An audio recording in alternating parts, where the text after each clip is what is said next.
All right, everybody, welcome back to the show. I have one of my most favorite people in the industry, Aaron Pottichen out of Austin, Texas. He's an advisor that I'm sure most of you have heard of. Maybe you've had a chance to meet and talk to. But Aaron, welcome to the show. Tell us a little bit about you and give everyone that doesn't know you a quick story of who you are and how you got to where you are today. Appreciate it. Thanks so much, Jake. Good to be here. Like everyone else that lives in Austin, Texas, I'm originally from California. So I think half the state of Texas now is made up of Californians fleeing that state.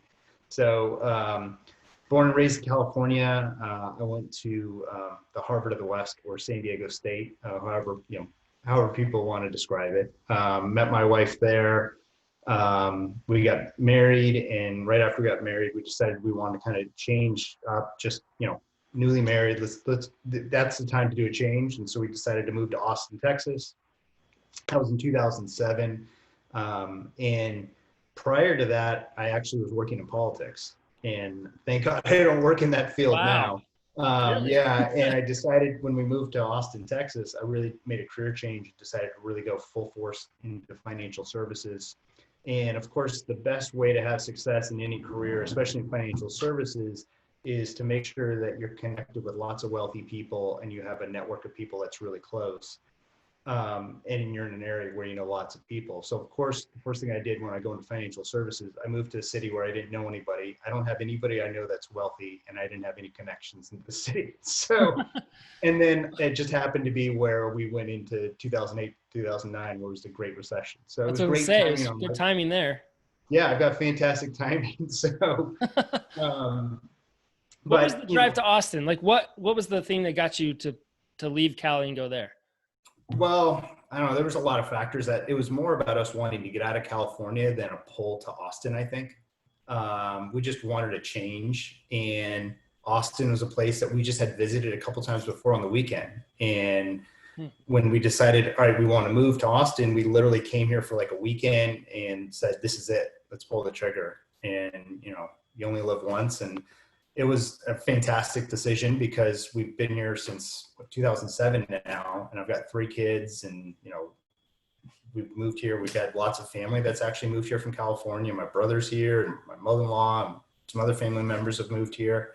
And it's been a great place to live. And since I've lived here, just the, profile of the city has increased dramatically across the country. So it's been great living here. And then, how I got into 401ks is it just kind of fell into it, really, is what happened. But I love that I do it. It's a profession. I think it's not if you do this, you'll get that type of profession, because there's so many different paths and ways to go and so many ways to solve problems for people. So I really love that this is where I ended up. So tell me, I don't even know where you got started. So were you an advisor for like a big broker dealer? Like, what got you going? And then how did you jump into that 401k kind of space? Because I don't, like you said, you kind of fell into it. I don't know anybody that plans it out and says, I'm going to go into 401k. Yeah, it was kind of a weird serpentine way to went about. So I actually started at Morgan Stanley here in Austin, Texas, and started through their training program. And what happened was I was in the training program, had just gotten my FA number. So you're live to do business for around 6 months. And then the financial crisis hit. At the same time, my wife and I had just bought our first house here in Austin, and my wife was pregnant with our first kid, and I got cut. So that was kind of I had a similar scenario. I don't know if we've talked. That happened to me, and I was with a smaller broker dealer here in Utah, and same thing. We had our 3rd son on the way, and then they just decided to shut down. Like, it was we were doing awesome on the broker dealer side, but then the market kind of was the factor there. But then I ended up at Goldman Sachs. So kind of reversed. Yeah, so that's what for me, it was kind of really tough and scary. And, I ended up moving over to, I got this weird story where I ended up meeting this wholesaler weeks before I got cut. I never met him before, and I've never met him since, and I forgot his name. And he's like, he just ran into me and he goes, hey, and we were talking, and he's trying to pitch whatever his product was. And he goes, hey, if something ever happens, let me know. I know the guy that's the head of, that runs a training program at Merrill Lynch. And so of course all this happens and I'm like, I got to find this guy's number and give him a call. So I gave him a call. He connected me with the guy that was a head of training at Merrill Lynch, and we ended up hitting it off, and I ended up getting hired there. And I went all the way through the training program, was able to kind of pass the training program through there. And that guy who was the head of that training program, he had kind of a evolving niche in 401ks, became a bit of a mentor to me, and kind of helped me kind of find my way in that niche within 401ks as well. So everything kind of works out for a reason, I guess, but that was a very interesting path to take. Was that training program, was that more of a sales focus, or was it kind of to teach you other things? What was the main? It was a combination of both, I would say. Yeah. I mean, I got to give them credit. I think, a lot of the big wirehouses probably get beat up a lot, but I think they really put a lot of time and effort into trying to make sure that we were evolving as not just, putting, more sales up, but make sure that we're doing better by our clients and everything like that. So right. When it comes to those training programs, I think they put a lot of time and effort into those things to actually making sure that they're getting a good product, i.e. person out of it. And so, kudos to them for, keeping me on, number one, helping me succeed through the program and give me the resources to kind of get through that as well. Nice. So then you got with a partner that kind of had some business going, and then you kind of just got sucked into that whole world of 401ks and what was involved with that? Yeah. And so I just kind of decided to kind of keep going down that route. Eventually I ended up leaving Merrill Lynch, partially because of that. At Merrill Lynch at that time, there was what I discovered was there were some products that weren't necessarily available to us at Merrill Lynch that other advisors had. And this is when I started learning about being a fiduciary on plans, what a 321 was, and so on. And so just decided, I'm not sure that if this is a niche I want to continue to pursue, this is the best place for me to be at right now. And I don't know what it looks like at Merrill Lynch today. Maybe it's better. I don't know. So I'm not going to comment on that. But at that time, I just thought this isn't the best place for me to be. So I left there and actually went to Raymond James. And it was, in my opinion, that was a better place to be 401k business for me at the time. And I was there for about a year and a half or so. And while I was there in the summer of 2013, one of my clients actually approached me. And so they were a small employee benefits firm. And Clint, the CEO of that firm, kind of him and I known each other a little bit, right? They were just my client, small employee benefits firm. And so we got together one day and he goes, hey, I want to add on 401k as a service that we do as part of our firm. And at first I was like, man, what are you talking about? No way. I don't think that makes sense, man. And then I got to thinking about it more. I'm like, this makes perfect sense. Right. And we quickly kind of put a ring on it and decided to go into business together. And then in January of 2014, we kind of started up this new business called CLS Partners Retirement Services, and partnered up with Clint and the team over there. And then we kind of just started to grow our firm from there. And that's really the genesis of kind of a lot of the advice and guidance we give people, is because I partnered up with Clint at the time and really kind of understood a lot of the employee benefits world, how important medical insurance and that benefit world is to the benefits overall. And that really shaped a lot of the view that I have on 401ks and how you structure 401ks. And so since 2014, I've been obviously super focused on 401k plans, but more importantly, I've been focused really a lot on medical insurance as well, and what 401k's place is within total benefit packages. So that's kind of been a little bit of our progress. And so I joined CLS Partners in 2014. We continued to grow our firm. We added on offices in Austin or in Dallas, Texas. We had clients all across the country. And then in July of 2018, we were acquired by Alliant, who's a very large insurance employee benefits firm. They've also got a fantastic retirement services practice as well. And so since then, we've just been continuing to grow within Alliant overall and expanding our practice and continuing to do what we did prior to being part of them, which is position the 401k as part of the benefits package. I think what a lot of firms do is they treat medical insurance and 401k like church and state. And to us, it's one religion. And right. It's a better way to go about it for a lot of different reasons. So that's kind of the approach that we take. Well, tell me, so I want to take a step back because I had a very similar path, but I want to understand when you jumped into this benefits world, what was the structure like? Did you have anything set up? Did you have to set up an RIA? Did you join a broker dealer?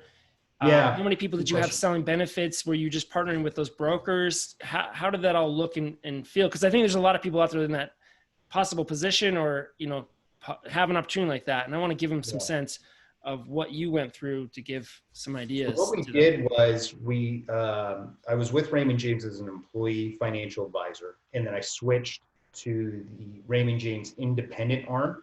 And so we continued for about, I want to say a year or so, I'll maybe get these dates wrong, at least over a year or so, where we did all of our business, 401k business, through Raymond James on the independent arm.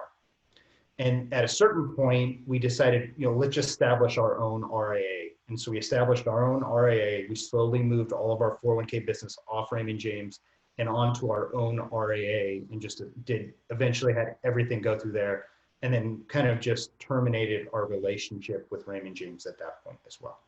So that's kind of the evolution. Was there a waiting period for that? Like when you left Raymond James, like if someone's going to try and do something like that, did they, I think there's probably going to be some sort of waiting. No. Right? So when we had it, you know, it was we didn't have any kind of like non-competes or anything on our side. Okay. So we were able to work it out. Yeah, so we were able to work it out where we didn't have any issues related to whose clients were those or anything like that. And we was just kind of a repapering process to move people over from the Raymond James employee financial advisor side of the house to the independent arm. So we had to repaper clients. But for the most part, it wasn't too hard at all. We had to go through an OSJ for a while through Raymond James. And shout out to Steve Hanvey. He was our OSJ for that. He was a great guy. Nice. And then eventually we established our own RIA, which was actually very simple to do. It wasn't a very complicated process. We used an outside firm to help us get it up and going, and you know, just had to get our ADV set up, had to set up an archiving process, establish all the compliance protocols, and you know, there was only 2 of us at the time that were working technically under the RIA, so it was pretty simple and easy to administer. So was the RIA owned by CLS, or was it totally separate entity? Yeah, so we were a partnership, right? So I was an employee of the firm as well. So it wasn't just like a partnership we had. We were literally partners where I had an ownership in the firm, and we had other partners that were owners in the firm as well. Okay. Because that was my experience too. I left and joined a benefits firm here, GBS Benefits, and we launched GBS Retire, which was the 401k division, but I was always just an employee, which long-term was a struggle for me, was a concern for me, because I was essentially building the book of business for them and had no long-term game there. So I think that's some good ideas for people out there that have this opportunity to pop up. Structure it, and it has to be state by state. I think every state, depending on the rules around securities, make it really tricky, because I find most benefit shops want to have some revenue. Obviously, they don't want to just have some 401k division that is completely something they don't make any money on. So figuring that out is always the tricky part, in my opinion, of how to get this set up to add that benefit. It's not easy. And I think we were able to get it done in a compliance appropriate manner. To begin with, we were a state of Texas based RIA until we crossed a threshold. We were also a pension only RIA. So on our ADV, we were listed to do pension only. We didn't have financial planning or anything else really listed on there, at least to my recollection. Yeah. And then, so we were state of Texas registered RIA to begin with. And then I think we transferred over to the SEC registered once we hit a certain threshold of assets we had under management from a pension only standpoint. So it was, again, pretty simple. And a lot of that stuff we were able to really kind of figure out because of just following the compliance rules that related to us based off of whether we were in the state of Texas or the SEC. We got it figured out in a way that was applicable to the law, I guess. Nice. Yeah. Okay, so once that's all up and running, I mean, tell me a little bit about how you grew the business working with benefits brokers. Like you said, you went into the health side and made a more holistic approach. And my experience when I've worked with different brokers, depending on which firm they're with, if it's a smaller one or a national one, there's some sort of 401k history. And a lot of times brokers have had a bad experience. Sometimes they've lost clients because of 401k advisor didn't do their job, or maybe the advisor's just trying to cherry pick their best clients. What's the best way to make this work and be successful like what you did? Right. Well, I think part of the reason we were able to be successful is because we knew that the buying process was broken. So, and when I say the buying process is broken, the process by how a plan sponsor goes about buying like 401k advisor services or even employee benefits. The way that a lot of groups go about it is it's a relationship sell for them. And what they'll do is they'll get a referral from somebody else saying, oh, such and such is a great person, you should work with them. And maybe they'll go out golfing and they like, yeah, I really like this person. I think they'll do a great job. But they don't really know if that person's going to do a great job for them, right? Because a person that they could have got a referral from could have completely different situation, background, resources that they have access to, or solutions or whatever, right? And so or the other way that they really make a lot of decisions is with an RFP. And an RFP a lot of times ends up becoming really kind of a beauty contest more than what are you going to do for me type of situation, right? Yep. And so we understood those things. We had some really smart people that we had hired on to help us, really redesign a sales process. And we redesigned the sales process where it was the value proposition was switched. Because in both of those two scenarios I just mentioned, the value proposition is clearly on the advisor or consultant or broker, whichever terminology you want to use. It's all about them. We devised a sales process that was all about this end consumer, the company. And what it started with was understanding what is it you're actually trying to solve for? What's the pain point you have today? And then what are your company's goals, right? So for instance, I'll give you an example. We had a lot of companies we would work with where they were owned by like a private equity company. So they were a portfolio company of a private equity company. And if you're a company like this, you have certain EBITDA targets that you've got to try and hit, right? And grow your company. You also probably are going through lots of M&A situations as well, because they're trying to grow this bottom line EBITDA number, because at a certain point, the private equity company is going to flip them to somebody else and make a profit. So that way they could show it to their limited partners. Well, so in that case, the CFO and HR both understand that they have certain headcount numbers that they're going to have to hit to drive revenue. They also know that they have to hit certain numbers from an EBITDA standpoint, which means that they have to control their healthcare costs and their employer match costs in order to do that. Well, if we're able to understand that in advance and we're able to get some data about them, we can come back and show them, hey, here's actually how you can you better reach your goals by containing these costs. Not by cutting cost, but by going about and putting the process in place for how you can roll these benefits out.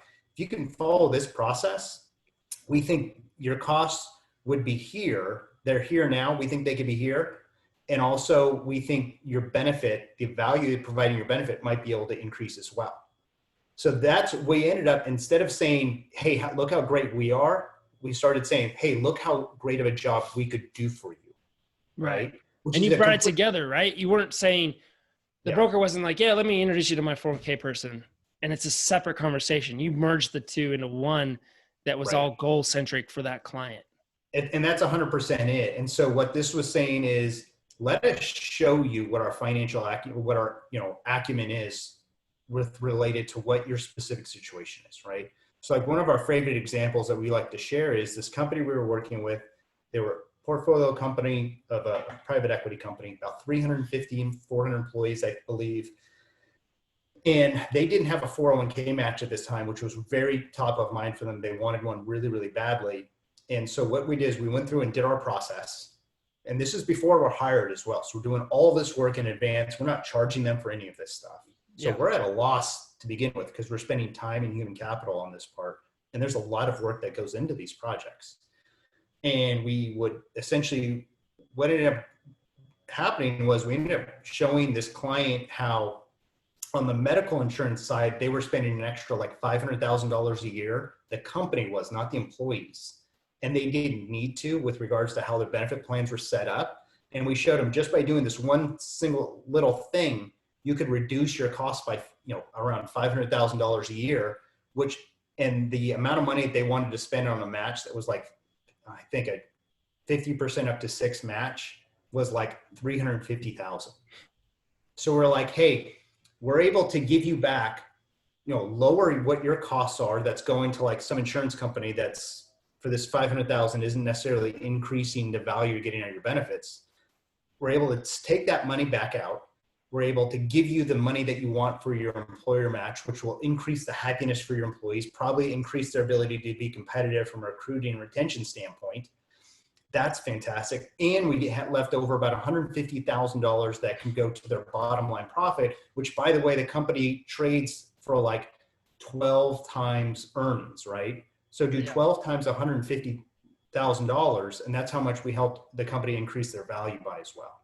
So and we did all of that before we were hired. And once we showed them that, it was a matter of show us where the paperwork so we can hire you.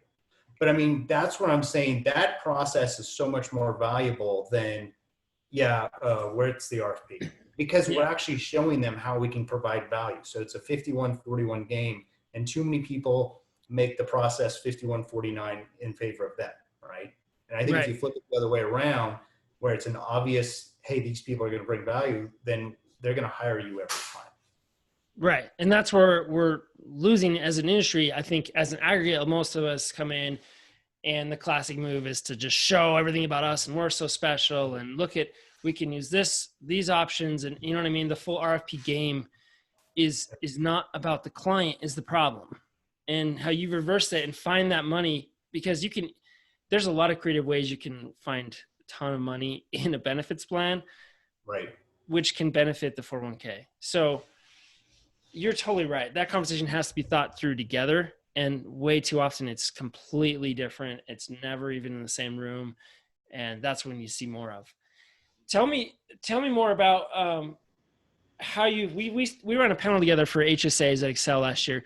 Tell me more how that's played a role in those discussions as far as the HSA being a retirement vehicle. Have you seen more success there? Yeah, so I think a lot. I think what we've seen is definitely since 2014, and we have a lot of tech-based clients as well. It makes up not all of our client base, but it's a good portion of it.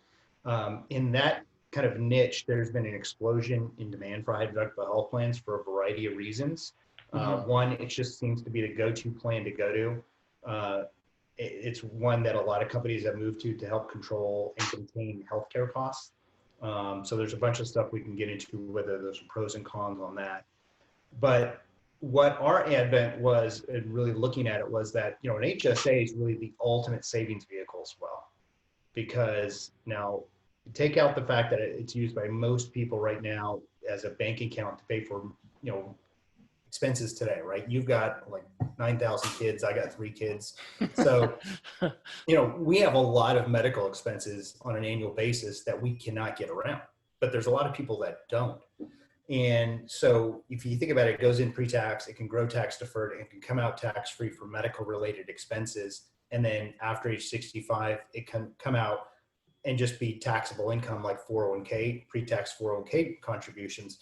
It's a beautiful thing, but a lot of people still aren't even aware that it can be used that way.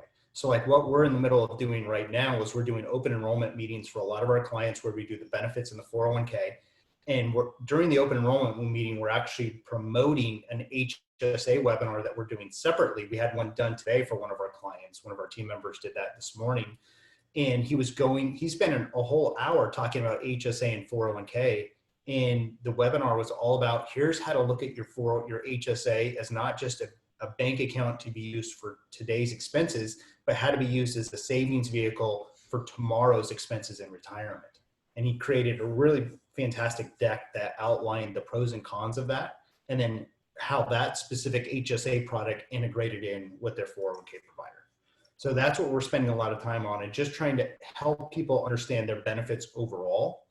And the HSA is becoming a huge part of that. How do you manage that as far as the investments go? So giving advice, lineups, because it's an individual account. It's a little different than the 401k.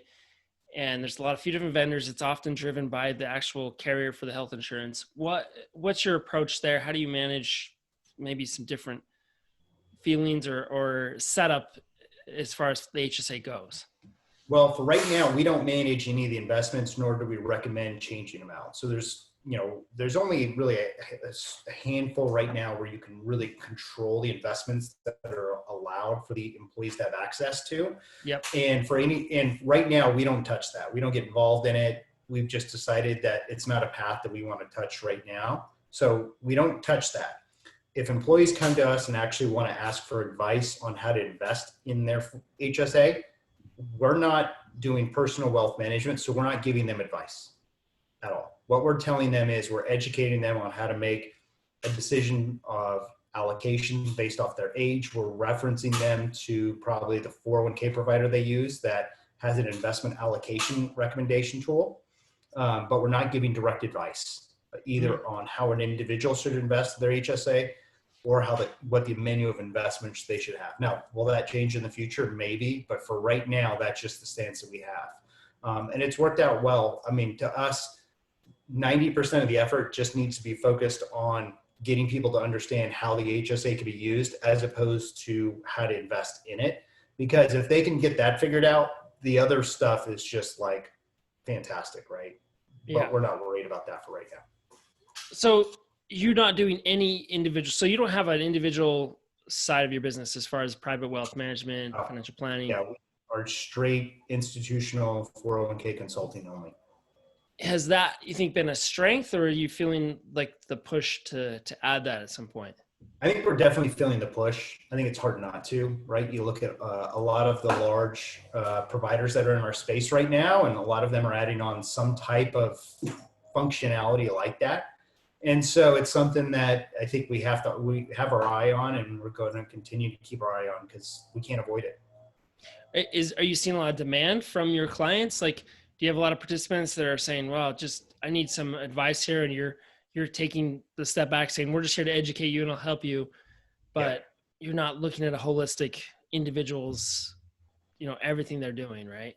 Yeah, so we have a lot of conversations with participants. I spent Thursday like almost 2 hours on the phone with 20-minute segments talking to employees about their 401k, making sure that they had their beneficiaries set up, understood what their benefits package was and what the HSA was, stuff like that.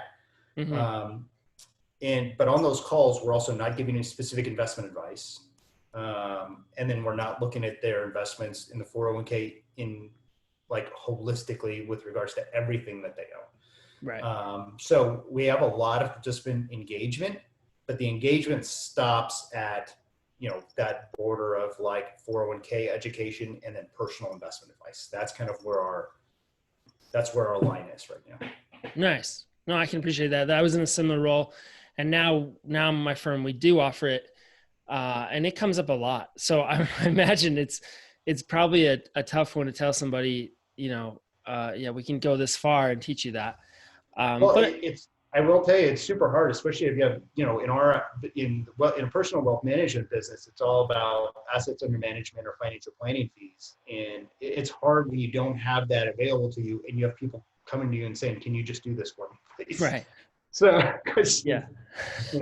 so that's hard. And not only is it hard, but it's people that A, don't probably have another option, and right. B, genuinely want some assistance, right? So it's something we're continuing to look at. Tell me, I know most of our industry is trying to figure out the HSA game as far as how it connects to 401ks.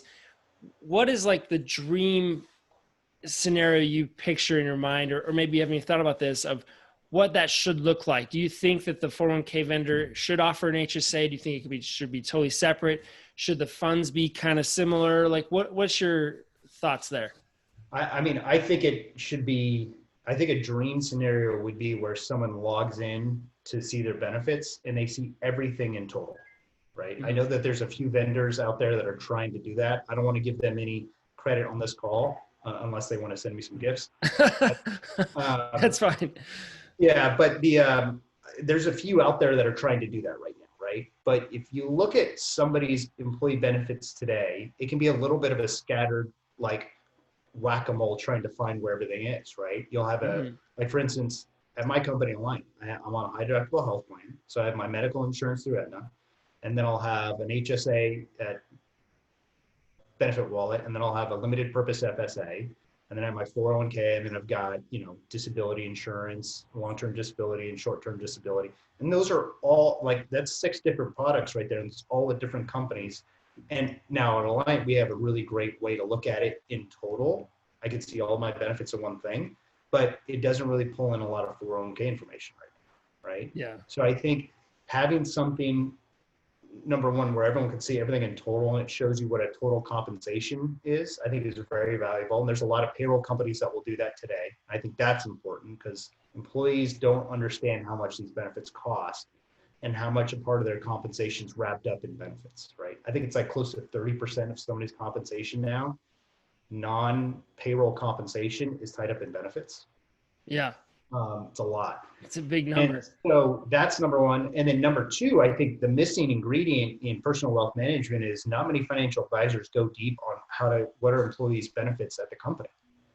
Because if you really want to optimize, for a lot of people, I've always said this, if you're not buying a house or having a kid, generally the largest individual purchase you'll make that year, and again, outside of a car, is deciding what medical plan you'll be on.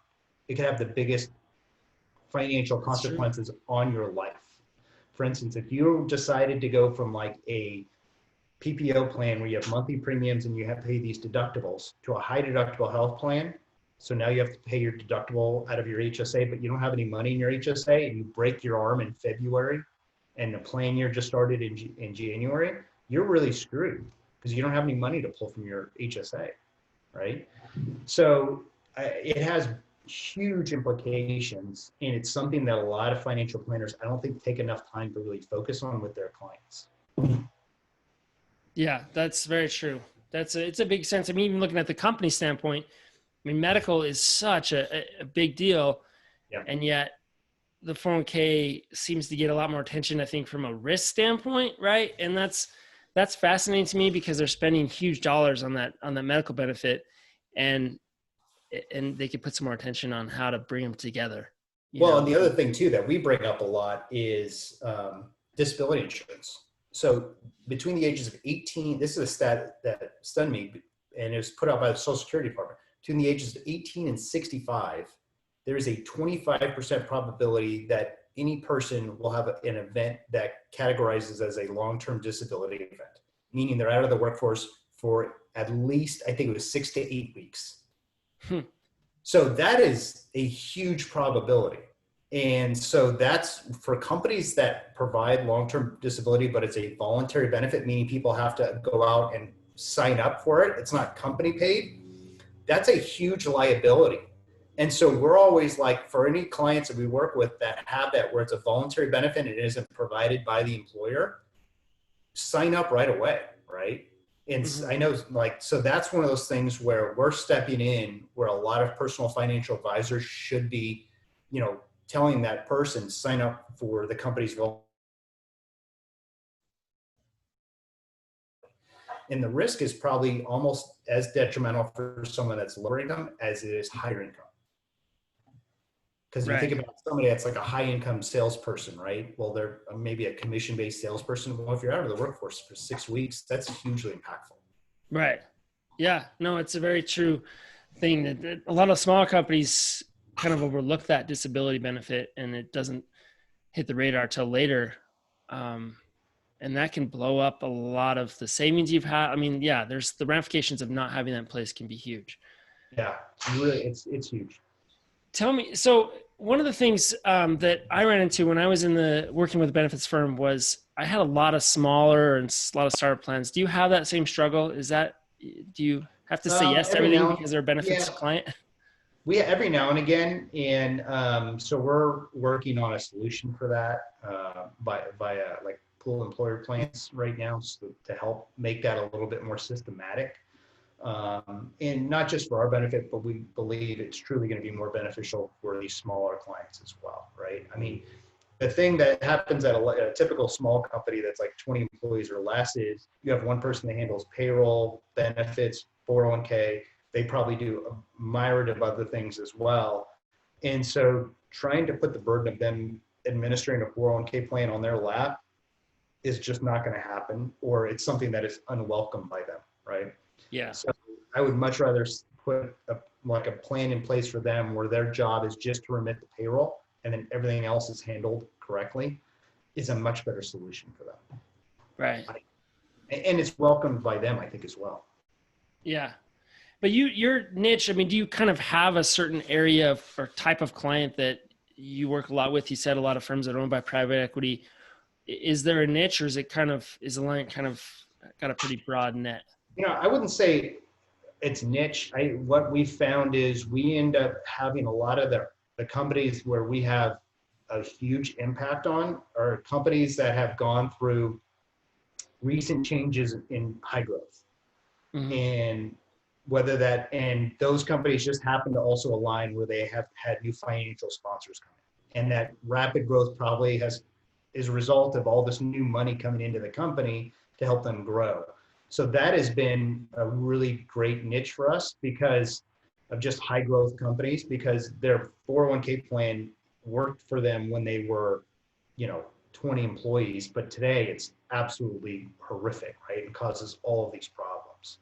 Yeah. So like we have one client we're working with right now when they're working, I won't say the record keeper they're working with, but this record keeper will only allow one EIN per 401k plan. So they have to have all of these different 401ks because they have a bunch of EINs.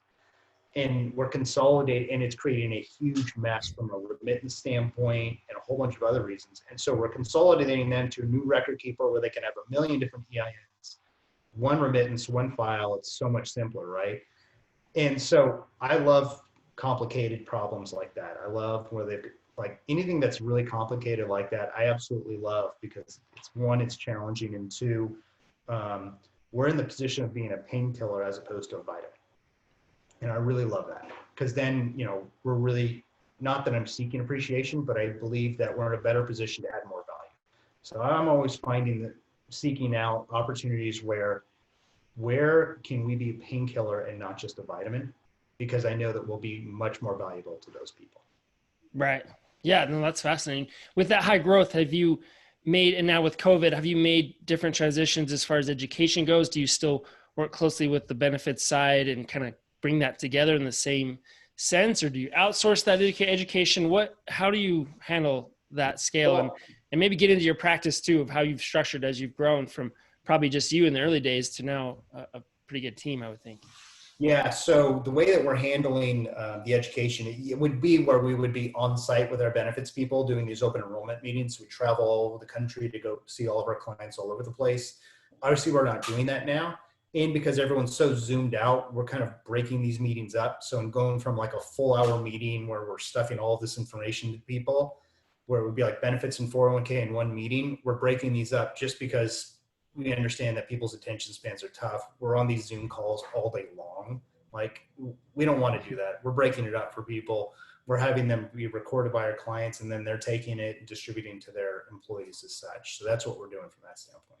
Nice. So how was our practice evolved? It was just basically me and another guy to start off with. And the way that we've really evolved our practice is we've got myself, really kind of my responsibilities are just leading our team that we have, which is 3, including myself. I'm in charge of kind of new business development. I would say ultimately responsible for all of our relationships with all of our clients. And then I'm involved in a lot of the plan reviews that we have. And then also anything with regards to ERISA-based plan document issues.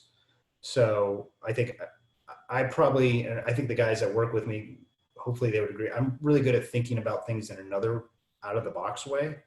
So I like to think real strategic and big stuff like that. We have 2 other guys that are on our team. So one of the guys, Drew's been working with us for 4 years now. Absolute, just the guy's lights out. His real, I would say, strength is he just has a super calming method about him. Like his just aura is super calming, but he's fantastic at being able to solve problems with record keepers. And he takes no BS from record keepers as well. So when they're trying to slide something over, so he is the ultimate bulldog in fighting for our clients. So love him to death. He really is kind of the lead on scheduling all of our meetings, putting a lot of the plan materials together, and he really runs our meetings, I would say. So I've kind of been removed out of running our meetings. Drew's the guy that's running our meetings now. Nice. It started off where, and he put this really great, we've been working for 4 years, and to start off with, he would go to the meetings and not say anything. And now when we go to the meetings, I don't say anything and he says everything. But it's just been this slow evolution of just me gaining so much trust in him. And, there's people that you would give your bank account number to and you feel 100% comfortable with. And he's one of those people that fits into that bucket.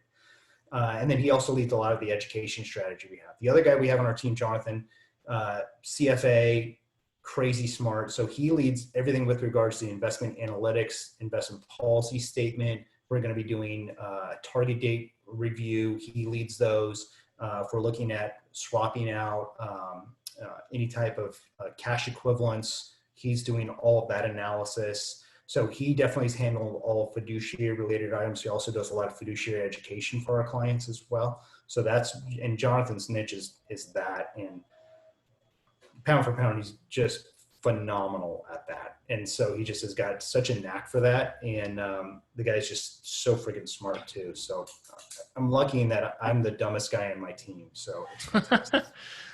Well, no, you put out a ton of good information consistently online. And I think that it definitely reflects even just a small touch of what you really probably do for your clients. So that's great how you've done that. I totally agree. And you've been a great leader to a mentor to follow and get to know better. Last final question, because I know you got to run too. What advice would you give? I'm going to switch it up on you today. What advice would you give a new wholesaler that just kind of jumped into the marketplace, is just representing a new record keeper or maybe an older record keeper? Right. What are the qualities, the things that you think a wholesaler could do or work on to be more successful in their role? So if I think about what a wholesaler's job is not to sell product. It's to get an advisor like you and me on the phone. That's basically it. Their first job is just to kind of get an audience with us. And then eventually we'll listen to understand what their product or service is and if it's appropriate for our clients to bring it to them. Right. Yeah. And the best way to get somebody on the phone is to do the one thing that all of us are guilty of. And it's basically appeal to our egos, because it's a human thing. And I would tell you, just appeal to somebody's ego if you're trying to get a hold of them. Right.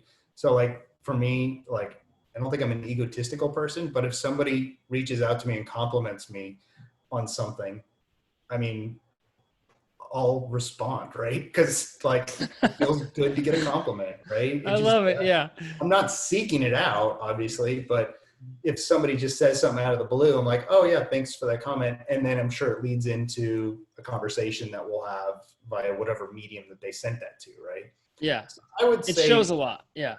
Well, yeah. And it shows that you're doing your homework, right? Yeah. And I think, like you said, just do your homework, right? On who this person is, what motivates them. It's not hard to find information about people. Go on Facebook, find their Facebook profile and, or whatever it is. Don't be creepy about it. I've had creepy wholesalers that'll like mention my kids and like their names. And I'm like, hold on, dude. Like, yes, that's a little too far. Yeah. So find a balance to know that you've done some work to know what I do, but don't make it phony, right? I totally get what you're saying. So that's really good advice. I wasn't expecting that. I love it though. Yeah. I just think it's, I'll give you an example. So we had one of our clients email me the other day, and they have another company that does their employee benefits besides us. And their company does 401k consulting as well. Right. And they sent the CFO this note saying how, the 401k looks like it's really overpriced and it's super expensive. And I was like, okay, well, the data they were using was actually from the 2018 5500 as opposed to the new 5500 from 2019. And the plan was really expensive back then. And we've actually reduced the cost by like 120% basis points from then. So it was super high. And the new 5500 had been out for like 25 days before they sent the email. And I just emailed the client back. I was like, hey, just so you know, this is the 2018 data when you hired us to make all the changes. So it was super high. But if they actually had done their homework, they would have been able to see that the plan's improved by this amount, since that period. So I was like, it's too bad that they didn't do their homework, right? But the same thing applies to all these wholesalers. Just do your homework, and people are happy to get on the phone. We're not looking to shut our clients out of really good opportunities or products or services. We just are looking to shut ourselves out of people that aren't looking to bring value.